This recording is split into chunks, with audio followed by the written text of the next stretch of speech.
Pokud použijete dálnici D2 a budete chtít pokračovat směrem na Brno, je alternativou použít cestu přes Pezinok a Pezinskou Babu. Tato cesta má takovou výhodu, že se vyhnete Bratislavě a kolonám, který Bratislavě hrozejí. Prakticky budete Bratislavu objíždět ze severu.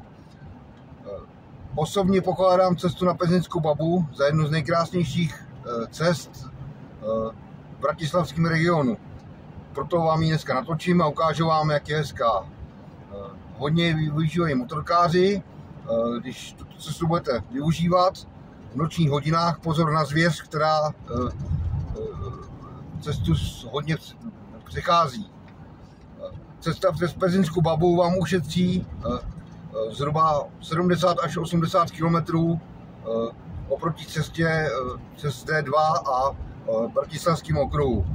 Takže si užijte se mnou cestu přes Pezinskou Babu a přes krásné zatáčky a doufám, že se vám bude líbit.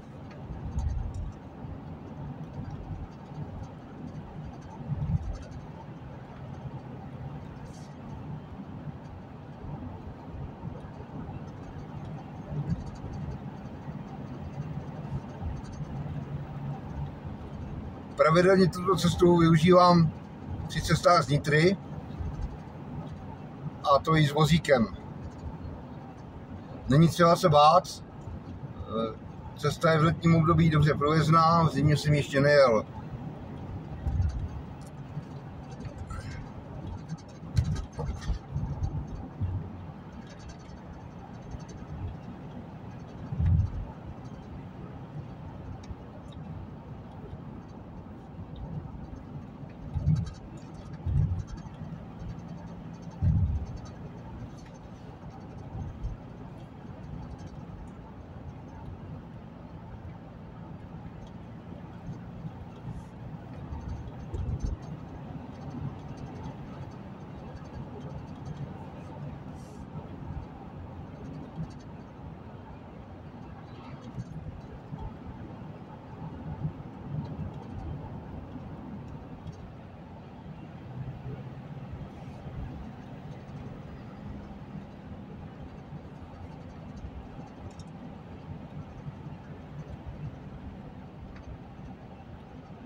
A vjíždíme do první skupiny zatáček.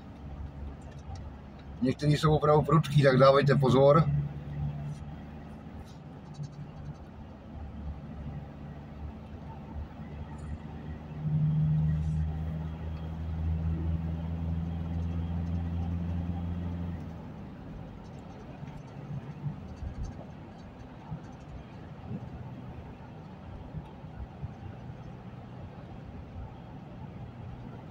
Před vámi jsou ostré zatáčky.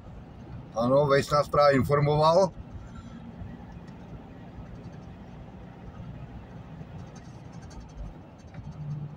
A první vratka krásná.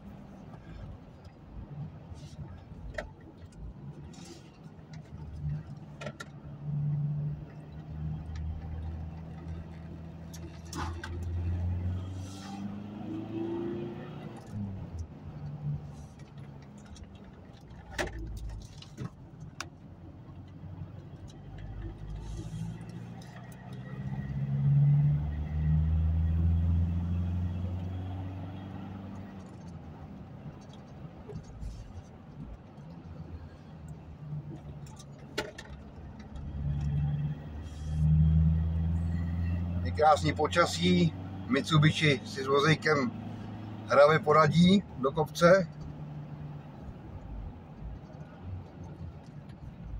A další krásná zatáčka.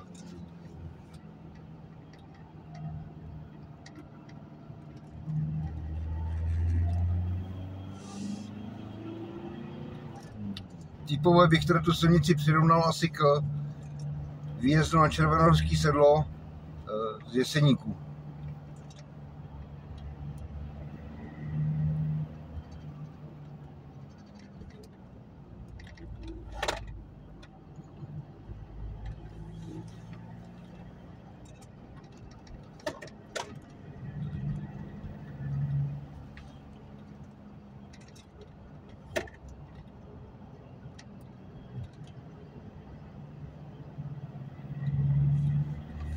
Výjezd na Pezinskou Babu trvá asi 6 minut.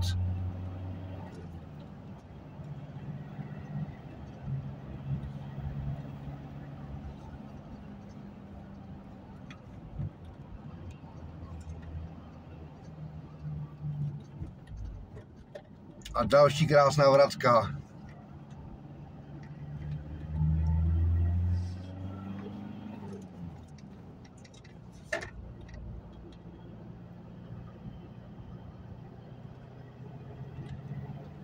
A ještě jedna.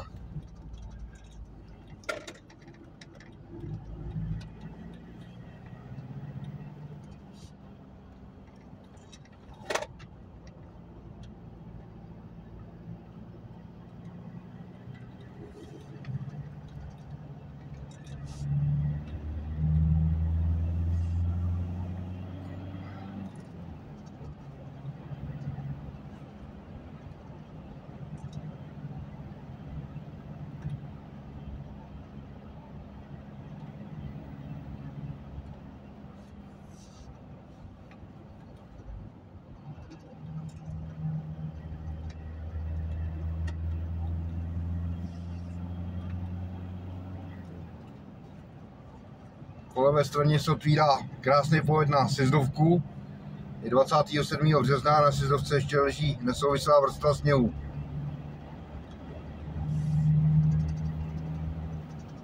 Před vámi jsou ostré zatáčky.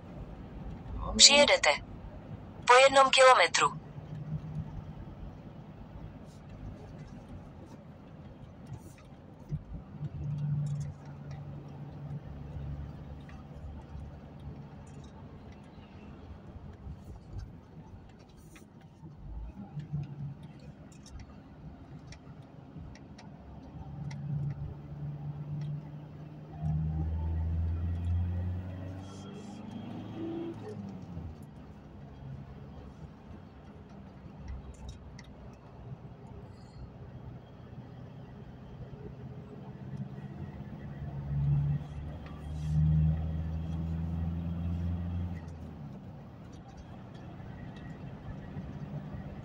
Tak, to byla poslední zatáčka. Jsme na Pezinský Babě a teď budeme klesat krásně do Malacek. Opět řada ostrých zatáček.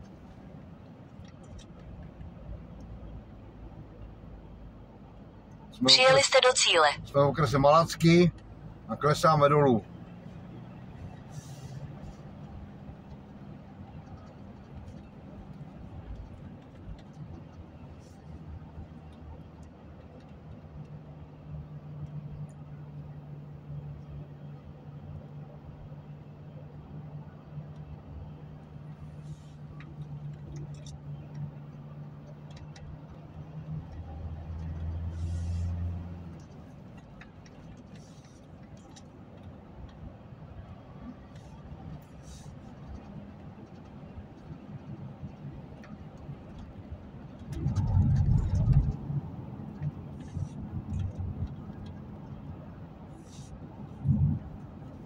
Opět jedna vracečka.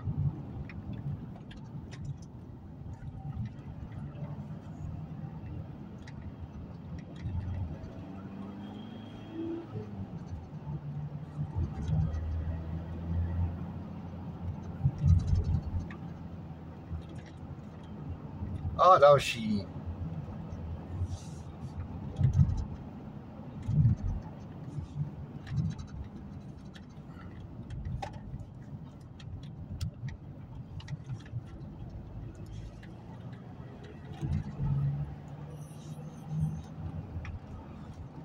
A další parádička.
Podle provozu vidíte, že tuhle zkratku nevyužívám jenom já, ale je celkem oblíbená.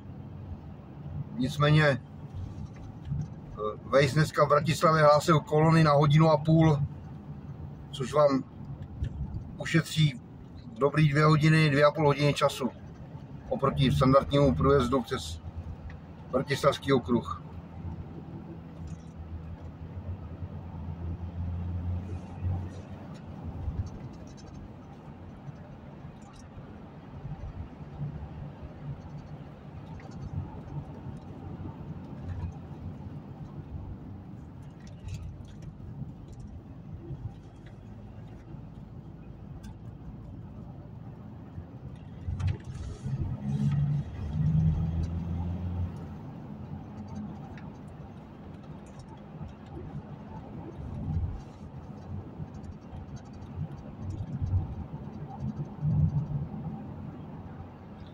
A ještě jedna vracečka.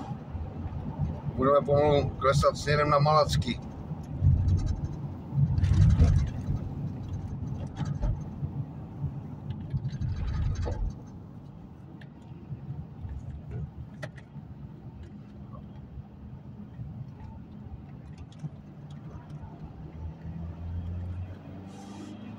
Až do Malacek nedojedete. Těsně před Maláckama se napojíte na D2 a zhruba po 30 km budete v Lanžhotě.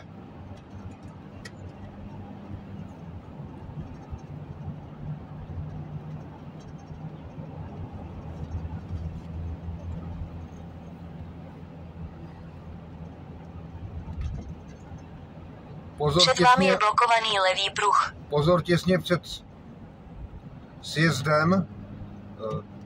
Jedu tady asi po 10. a po 10.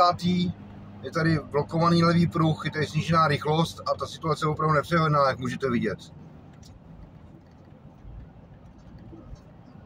A to bylo asi poslední nebezpečí, který nás tady mohlo potkat. A už jsme vlastně celou trasu projeli. Za necelých 14 minut jsme absolvovali cestu do Perneku. Děkuji vám za pozornost.